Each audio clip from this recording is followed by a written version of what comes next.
ప్రభుత్వం ఆలోచన ఒకటే, పేదరికం వల్ల పిల్లలు చదువుకి దూరం అవ్వకూడదు. ప్రైవేట్ పాఠశాలల్లో, జూనియర్ కళాశాలలో ఎట్లయితే విద్య అందిస్తున్నారో దానికి ధీటుగా అందించాలని గౌరవ ముఖ్యమంత్రి గారు నన్ను హెచ్ఆర్డీ మినిస్టర్ చేసినప్పుడు చెప్తాం జరిగింది. సెక్రటేరియట్ లో కూర్చొని మేము అనేక నిర్ణయాలు తీసుకుంటాం, కానీ ఆ నిర్ణయాలు అమలు చేసేటప్పుడు మేము అందరం ఫీల్డ్కి వెళ్తాం. దాంట్లో ఒక నిర్ణయం గవర్నమెంట్ జూనియర్ కళాశాలలో మధ్యాహ్న భోజనం పథకం.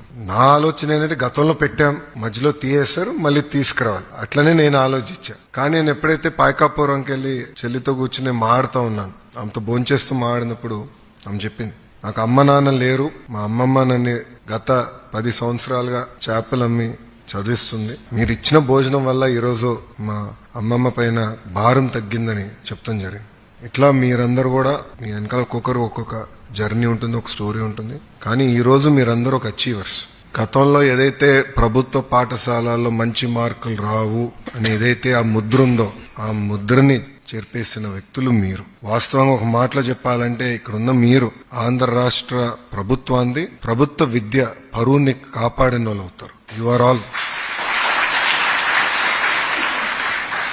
are all our brand ambassadors today.